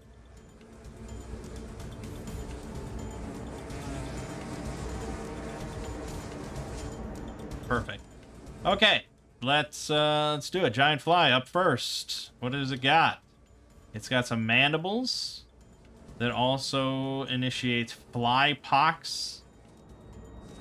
So if it hits, it's a DC 16 fortitude save. And then a day later, you start getting enfeebled for a day. A couple days later, enfeebled 2. And it ends eventually enfeebled 2 and fatigued for 1 day.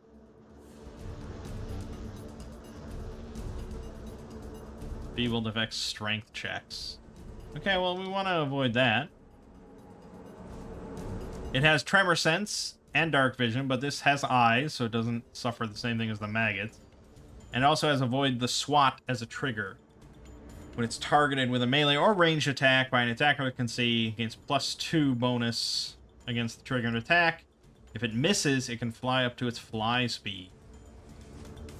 Okay, well, it's certainly going to move up to Garzeal here. And give it a good old strike. Which is a hit. 1d6 +3. To Garzeal. Ouch. Actually, no. Hold on. He's always defending. He always starts with this. Let it be so. So he's going to block it. Take 2 damage. It's the whole point of him always defending. It's like when I play Dark Souls. He always walks around with his shield up. You know? Okay, but now we have to do the DC Fortitude. DC 16 Fortitude. Got +7, he's got good odds, and he failed. So he's got fucking fly pox. And I don't even have something that I can, like, drag to show that he's got fly pox. Which is going to trigger a day later, and I have to keep track of that now. I mean, I don't have fly pox. I think you just kind of add a disease, an effect just to remind you. Fly pox, no, got nothing with that. So, just like go here and can't even add an effect. I just want to add. Hold on.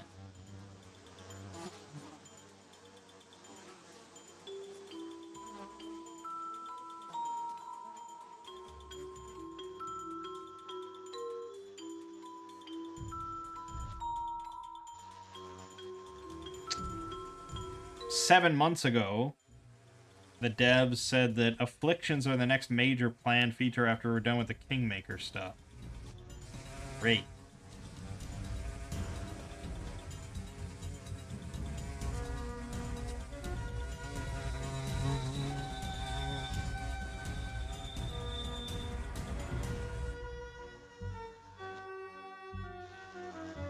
Years ago.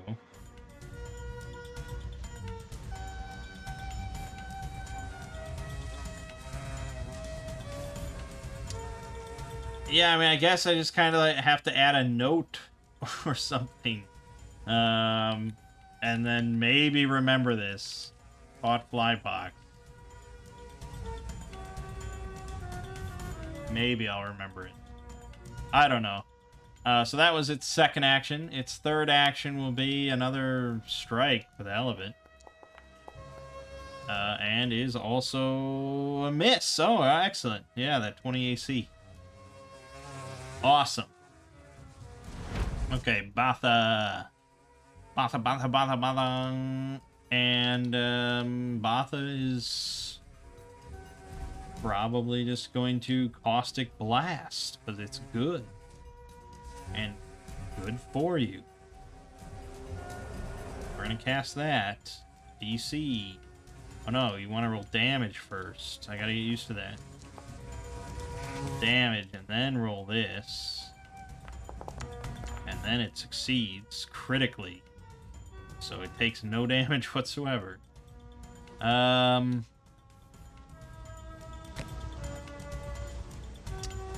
Yeah, and then I'll move here so Wibble can hide.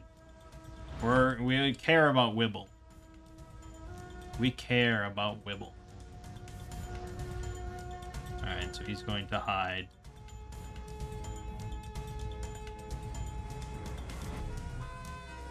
Again, he should get +2 to this, right? I think? Like, I feel like you can't hide without cover most of the time. Like, you need cover to even do the hide action. It says you huddle behind cover, or greater cover, or deeper into concealment. So, he's specifically using Batha as cover, so it's a +2. All of your hide rolls, pretty much, are always going to have a +2. +2 or +4 from greater cover. So I think he can't take cover behind Batha. It specifically says he can't do that. So he can't get the +4, but he can get the +2. DC 18, so he is hidden. So we'll just make sure. I don't have to actually go in and make it off guard. We can just remember. Now he's going to shoot. We could give him +2 to the roll, but we'll just watch the AC to be sure. So he has a 15 AC technically to this attack, but it's a hit. Snake attack. Snake Eyes again! Wibble! Fucking 2 damage.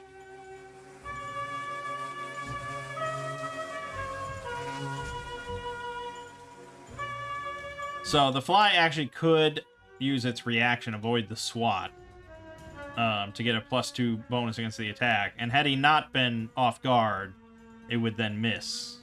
But in our case, it would still miss. Or, yeah, it would still hit, so. Okay, and then he'll reload for his third action.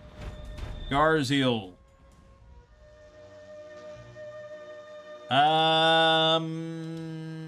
Yeah, I mean, we could glare at it. We could try and demoralize its ass. May as well, right?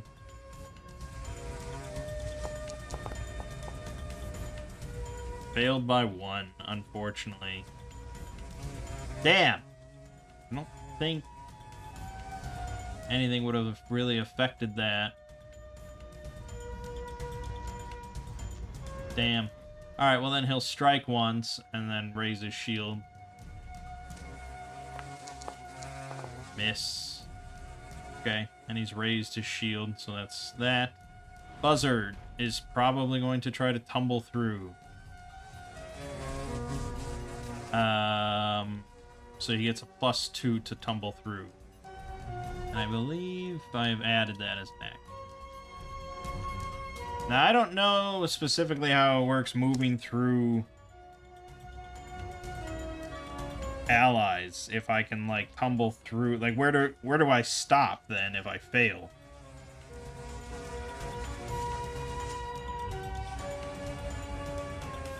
Unless you can't automatically move through a creature.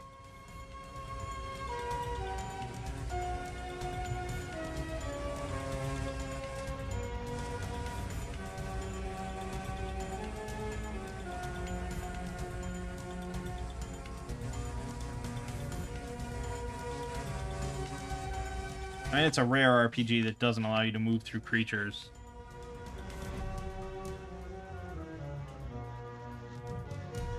You can move through the space of a willing creature. If you want to move through an unwilling creature space, you can tumble through it. You can't end your turn in a square occupied by another creature, though you can end a move action in its square, provided that you immediately use another move action to leave that square.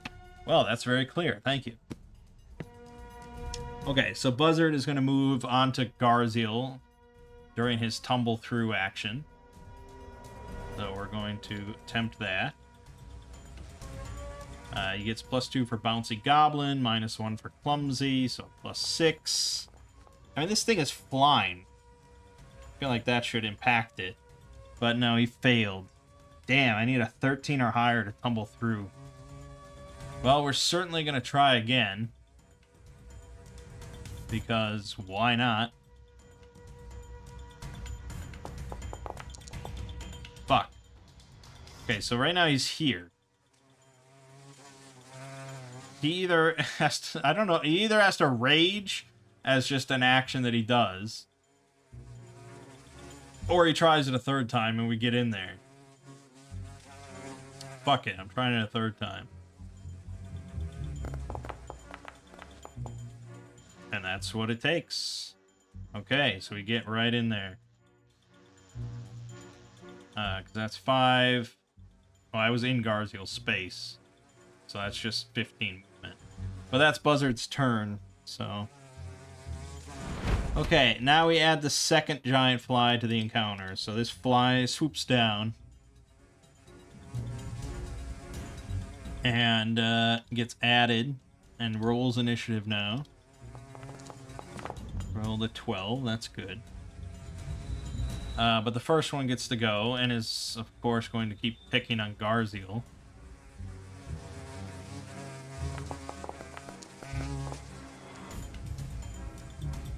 That is a hit. Roll damage. Yep, he will block it, of course. That's what he does. So 1 damage is not too bad. Then this thing will try and swipe again, and... Yeah, I mean, I don't know what else it would do, you know, on its turn. It's kind of jammed in there. You could argue maybe it would try and fly away or fly over them, or... I don't know. It's probably not that smart, and it's just going to keep trying to bash it. So that's that. Alright, Botha. Caustic Blast is going to cause some issues for Buzzard, so I don't know if I want to do that. But we don't really have many other options for her. So I guess she's going to pull out her sling. Swap her sickle out. And then she's going to try and smack this fly. Miss. And then she'll reload the sling. Not a very exciting turn. Wibble is going to do same thing he always does. He's going to hide.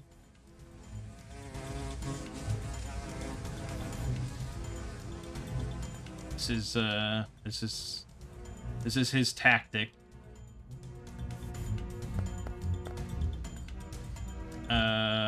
Damn, that counted as a 4.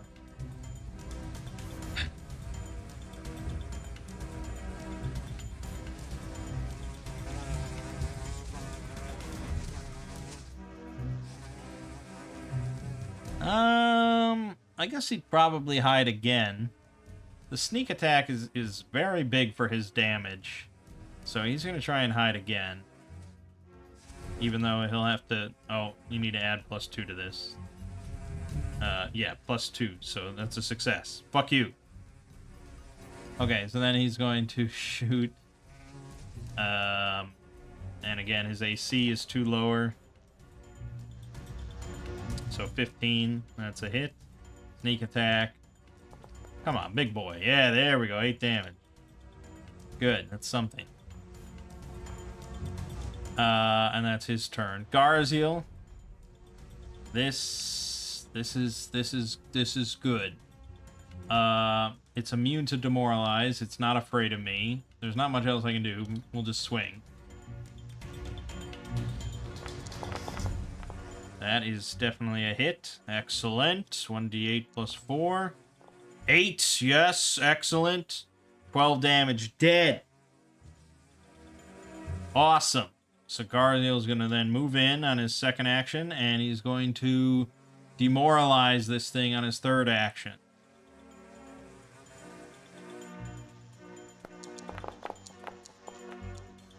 That is a success. It is frightened 1.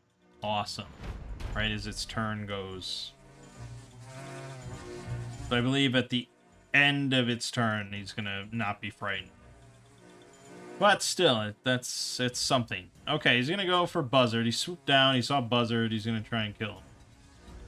So he's going to roll. Miss. Rolled a 2. Very good. Alright, he's gonna try again. +2. Aw, damn it. Hit.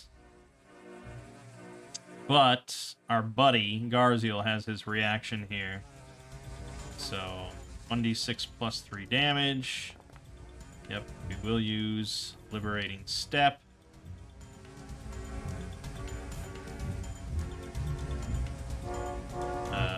So 6 damage goes down to 3. And Buzzard has to roll the DC 15. No problem. God damn it! Okay, we got 2 characters with the fucking fly pox. I don't like these things. Bought fly pox. I'm sure Botha can patch that right up, right? Okay, that was his second action, so he'll try a third time just for the fuck of it. He rolled an 18. Jeez. Okay, good. I don't know if we're getting much flanking going on here. So, Buzzard's just gonna try and swing. Yeah, AC 16. He actually should not be frightened anymore. +2 on, what, 17? So I need to get 15 or higher, 25% chance to hit. Pretty bad. Let's try and trip instead. So this is an attack, so I have to add the -5 to this. Ho, ho, ho, ho, ho. Get prone, you fuck. That's excellent. I guess he'll try the -3, yeah, but very unlikely. Critical miss.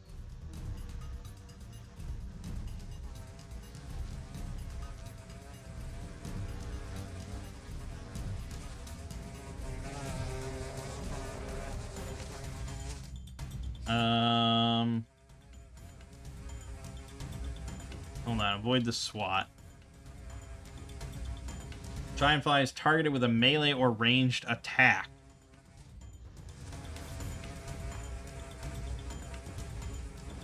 That probably counts, doesn't it?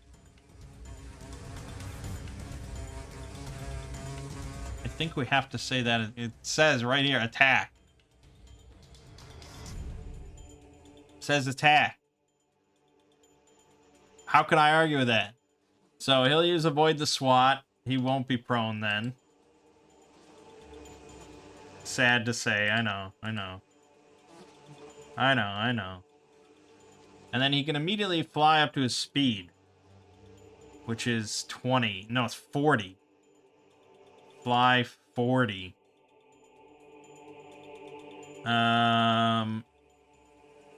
I assume you can just fly over things. I would imagine under the fly section of this delightful rulebook, which I have opened many times.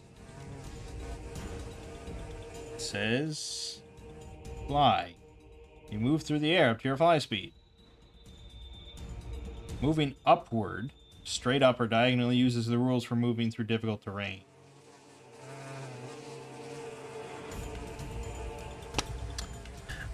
Yeah, so, I mean, he moves 5 feet diagonally up, and then, I don't know, that's, 15 feet, I don't know, and I don't really know where he's gonna go. He just wants to get out of that situation, I guess. He's flying around the room now, so he's there. That's where he is. Okay, Botha's turn.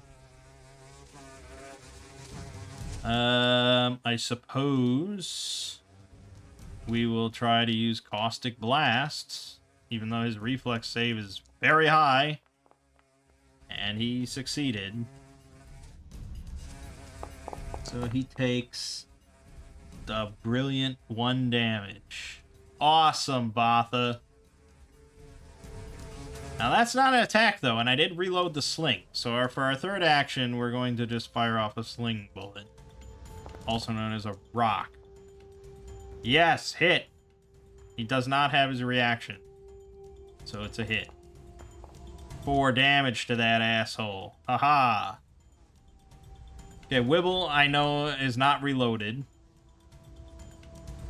He also can't reload, move, and hide, and shoot. So I guess he's just going to reload and try and shoot it. Miss. Then he'll probably reload again. So that's him. Would have been helpful if somebody had moved into a flanking position, actually. Now that I'm looking at this. 5, 10, 15. No, he could probably do better than that. 5, 10, 15, 20, 25. And either way, it's probably not going to help Buzzard, but he'll go there. He'll swing once, and then probably raise his shield. Nice hit. Very good. Not so good on the damage. 6 damage. And then he'll raise his shield. Fly now has its reaction again. It's going to try and swat, which is why is that a hit?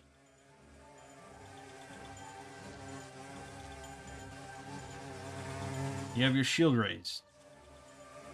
Why is that not counting as having his shield raised? I wonder if there's like a disconnect where if I don't actually reset it, it doesn't count.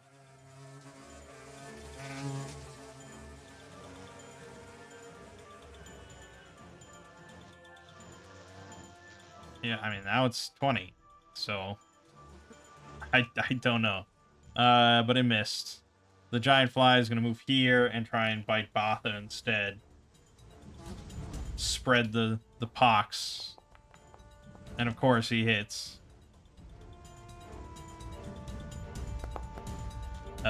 We will use Liberating Step.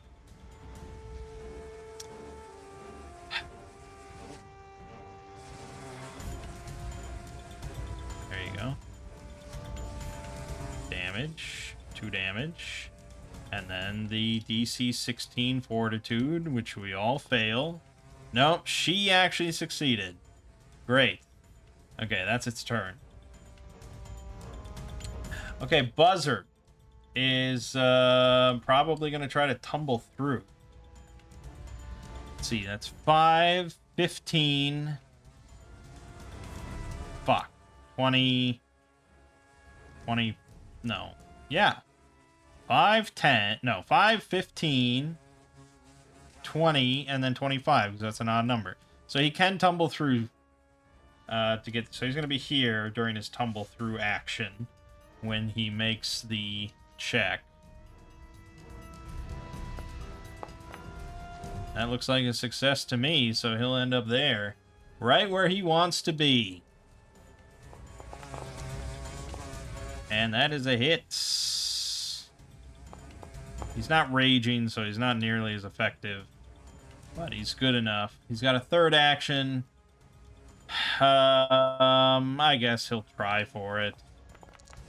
He crit. It's all ogre. Oh, yeah. Beautiful. So much damage on crits. Jesus. Boom!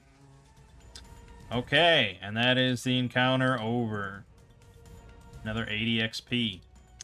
Brings our number up to 230. Right about a quarter of the way to level 2. Okay. Not too shabby so far. The group is doing all right. Quarter of the way to level 2. We've done a pretty small amount of the first level of the dungeon. We've got a lot to go. Yeah, I mean, so far it's really just like old school design, you know? It's really like the kind of shit that I used to hate as a player. Like, if I'm actually sitting down with a group of people at a table to play D&D or an RPG, it's just like, oh, what combat is in this room? Oh, what combat is in this room? You know, and like over and over.